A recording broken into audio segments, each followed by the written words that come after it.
Well, hello everyone. Welcome to week number 3 of Golf Town's virtual golf clinics hosted by me, Lisa Vluswick, nicknamed Lisa Longball. Well, I hope everyone had a wonderful, happy, and safe Easter weekend. I know I ate far too much chocolate, so time to work that off today, everybody. All right, well, today's lesson, we are going to be talking about sequencing. Proper sequencing in the golf swing. Now, this is going to help anyone who's looking for more distance, and not just more distance with your driver, but more distance with every club in your bag. And also, if you tend to struggle with consistency, you're really going to love this lesson today as well. So it's going to be really important. Well, you remember I talked about posture back on the April 2nd lesson. In that April 2nd lesson, I discussed that I find that 80% of women tend to be arms lifters versus turners. And what do I mean by that? When I say arms lifters, what I notice with women is I notice that women, when they make their backswing, they get to the top of their backswing and it looks like this. And if you took a picture at the top of the backswing there, it looks fantastic. And you think, oh, that's really great. But in fact, what has happened is women tend to be a little bit more flexible than their male counterparts. So when they get to the top of their backswing, they go to make their backswing and it looks fantastic. In fact, that many women haven't turned at all. All they have done is lifted their arms and they have not turned. So when I say turned, they have not made any turn in their backswing. It's just been simply an arm lift. And how do you know if you're arm lifting? Well, there's two ways to know if you're an arms lifter versus a turner. Now, one way is to have the ball in front of you, take your backswing, and at the top of the backswing, if your chest is still facing the ball, you're an arms lifter. What should happen properly in a golf swing, when you make your golf swing, in fact, at the top of your backswing, your chest should be facing straight behind you, or your back should be facing the target. And what happens is with my arms lifters, which I mentioned tend to be women, what happens is they lift their arms and all they can do is drop their arms. And if we were at the driving range right now, I would demonstrate lifting my arms, simply dropping my arms, and then the golf ball would go 150 yards straight down the pipe all day long. And here's the thing, a lot of people complain about women being slow. Women aren't slow because they are straight down the pipe all day long. They're typically not in backyards, they're not in ponds looking for their balls. They are straight down the pipe. They're just not very long. And the reason they're not very long is they haven't created coil and torque. And that's what today's golf sequencing lesson is about. How do we create coil and torque? Now with my men, what I find with men will make a turn. Men will get to the point where they start their backswing and they'll make a turn. But for my guys, can you turn here? Can you turn here? Can you turn here? So the deeper turn you can make, the bigger turn you can make, the more coil and torque you're going to create. What leads to distance? There are two things that lead to adding distance to all the clubs in your bag. Club head speed, and that leads to ball speed. Well, how do we create club head speed and ball speed? We have to create coil and torque, and that's what we're going to do right now. I just see lots of people joining us, so I just want to say Jan is watching, and Julie, Anne, so wonderful. Glad you're enjoying the clinic. Sandy from Victoria, and Lynn, really glad you're enjoying these sessions, so that's fantastic. So we were just talking about how do we create that distance. We need to create coil and torque, which will lead to club head speed and ball speed. So number one, so this is for men and women. If you want to hit a longer golf ball, here's what I need you to think about for your new swing thought. A lot of people, when they start their golf swing, their first swing thought in their golf swing is to pull their hands away, pull their arms away, and that's when we can start leading to that arms lifting. Now, this is what I want your new swing thought to be. I want every single golfer, I want your new swing thought to be this. Start your backswing with your lead shoulder. So your lead shoulder should be initiating the turn, not your hands, not your wrists, not your arms, lead shoulder. If the lead shoulder initiates the backswing, you can't help but turn. It forces you to turn your torso, and that's going to give you coil and torque. And for my men and women who are already turning, can you turn a little bit more? Can you make a little bit of a deeper turn? So here's your new setup. Once you get set up in your posture and you're set up over the ball, again, I don't want to start the arms or the hands or the wrists. You're going to start the backswing with your lead shoulder. If you initiate the backswing with your lead shoulder, it will force you to turn. And again, that chest will be facing behind you or your back to the target. And you know that you've made a mistake if when you go, you lift your arms up and the chest is still facing the ball. You have no coil, no torque, and you're not going to hit the ball out of your shadow. Now, again, you know that, again, if you hit your 8 iron, as far as your 7 iron, as far as your 6 iron, that's another indication that then you're an arms lifter, okay? So that's something that we can easily turn. So what I want you to think about when you're thinking about golf sequencing, I want you to think about breaking the body into two halves. There's the upper half of the body and the lower half. You need to wind up with the upper half of the body, and you need to unwind with the lower half. Unwind with the upper top of the body, unwind with the lower half. Here's a very simple swing thought that so many golfers love. I want you to think, turn your shirt in your backswing, turn your pants in your downswing. And I worked with Bob MacArthur, PGA of Canada instructor. As I've been telling you in each and every video, please go see your PGA of Canada, LPGA, and PGA of America instructors. I'm sharing tips with you that I've learned from my PGA of Canada instructors. I'm an 8-time Canadian long drive champion. I'm considered a professional golfer, not a golf professional, so I want you to go see those instructors. So Bob MacArthur is the lead instructor at my Lisa Longball golf schools that I run. And Bob MacArthur, he taught me the whole idea of turn the shirt, turn the pants. So again, this is a simple swing thought that you want to think in your backswing, you simply want to turn your shirt.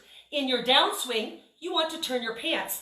And again, when he works with juniors, it's so cool to watch. He will literally tell a junior, because as adults, don't you find we sometimes have 623 swing thoughts going through our head?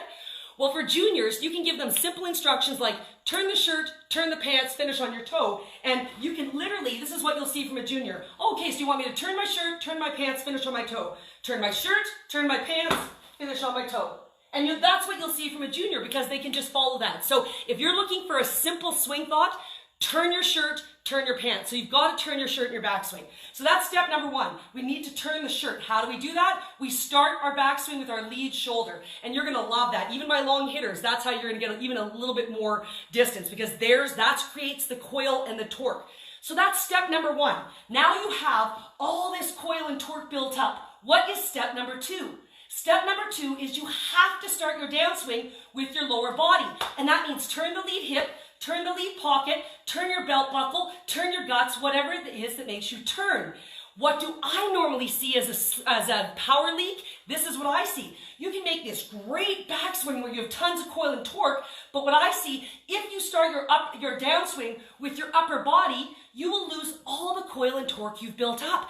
And I typically see this from my guys because men tend to be stronger, especially in their upper bodies and back area. So when they really want to kill it. So when they're at a corporate outing and they want to win that men's long drive, as soon as they get up to the top of that backswing, that first move, they want to kill it and they bring that back arm, they're trying to muscle it.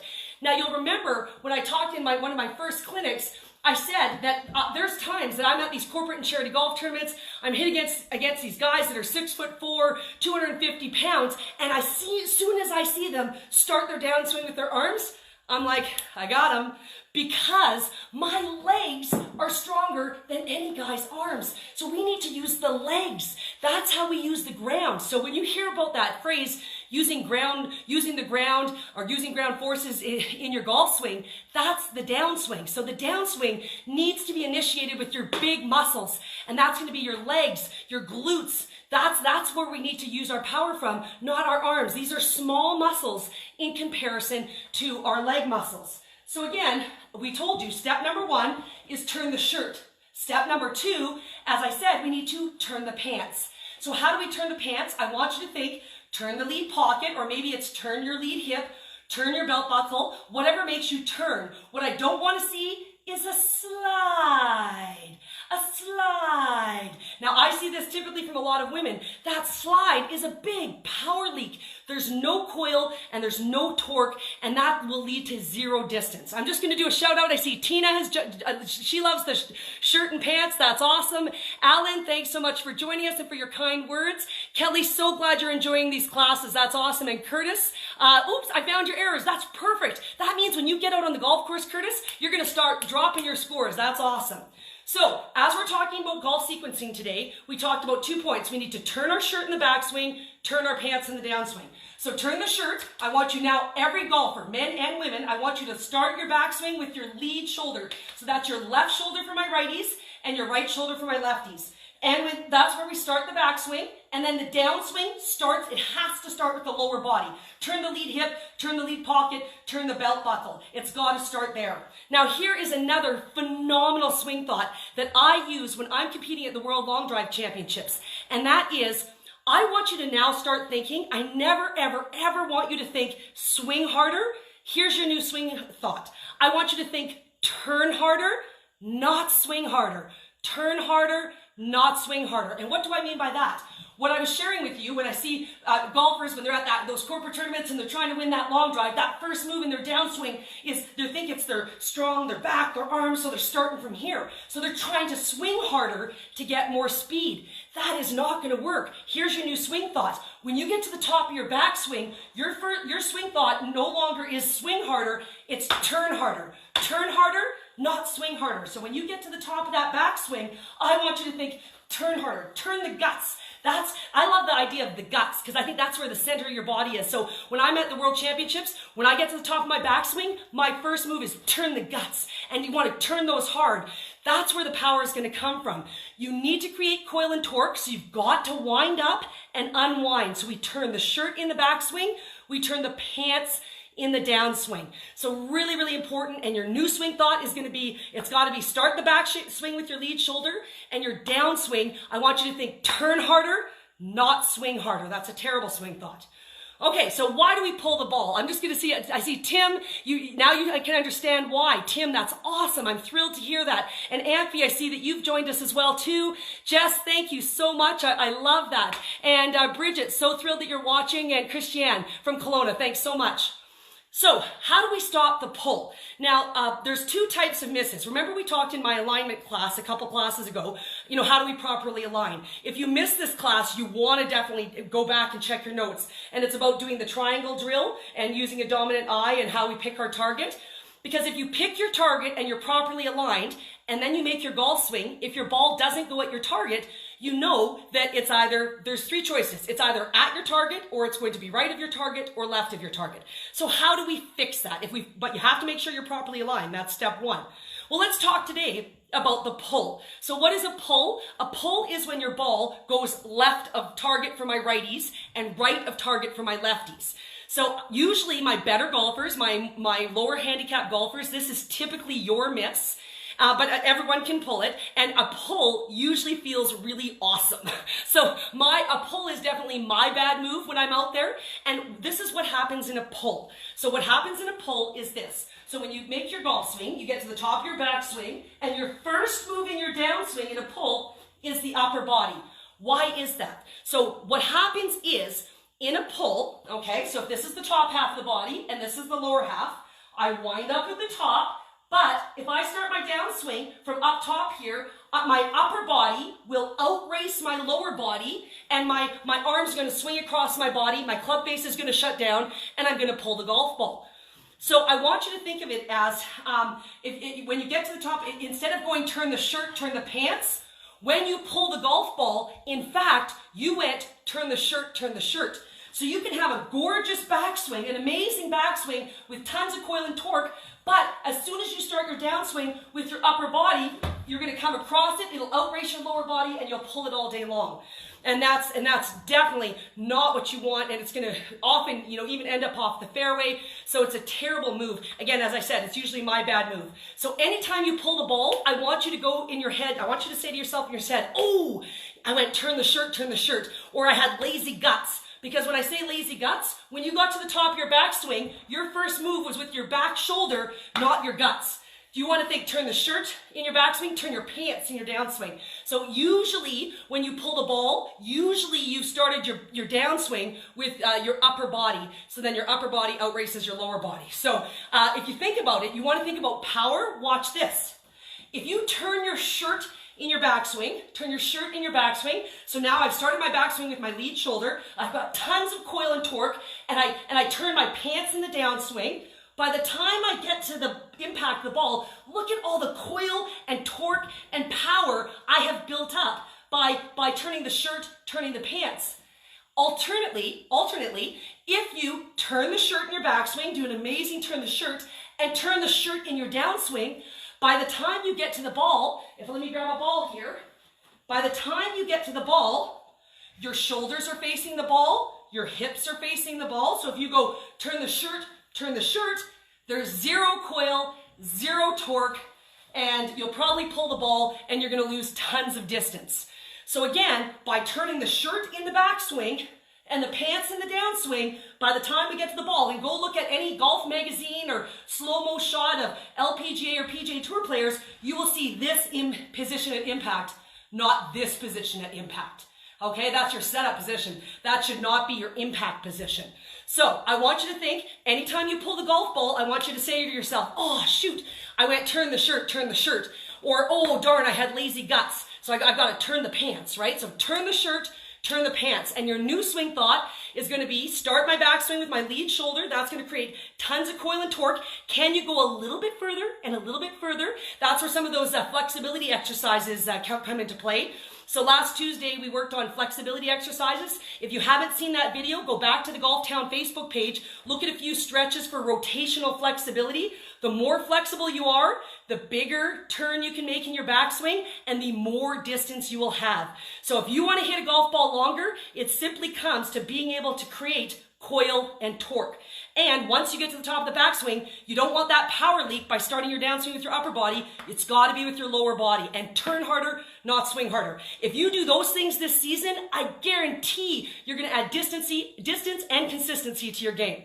So next class, we are going to talk about slicing. I just want to do one more shout out. I see Marianne from Ohio. Welcome to our American friends. And Marie France, thank you so much. Merci for joining us. And Neva, thank you so much. You understand, even you're catching that you do that all the time. So again, people, this is something we can practice in our backyard. If you have your snow melt, I was shoveling this past weekend. Why? Why do I live somewhere that I have to shovel in April? But I was shoveling this weekend. But once you have grass showing, go in your backyard, practice this. Practice getting into your proper posture. Turn your shirt, turn your pants, and turn harder. Again, we also already talked about brushing the grass. You better be brushing that grass.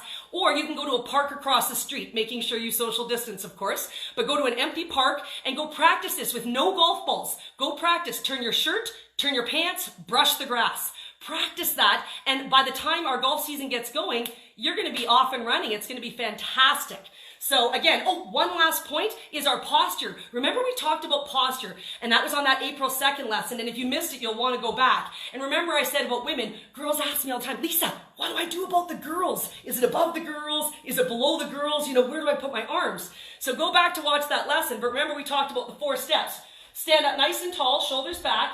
Step number 1. Step 2, bow at the waist, butt sticks out. Step number 3, crack the knees. And step number 4, arms hang naturally. So that's where I said arms hang naturally. And women said to me all the time, but Lisa, I run into the girls all the time. Well, ladies, if you're an arms lifter, you're going to bump into those girls all day long. And the magic that I showed you, if you turn your lead shoulder, if you start your backswing with your lead shoulder, watch. Look, the girls come with you. The girls come with you. The girls come with you. They don't get in the way. So that's awesome. And then also, ladies, I told you tend to tuck your bums in. So you'll go shoulders back, chest out, bow at the waist, butt sticks out, and then you tuck your bum in like you're sitting on a chair.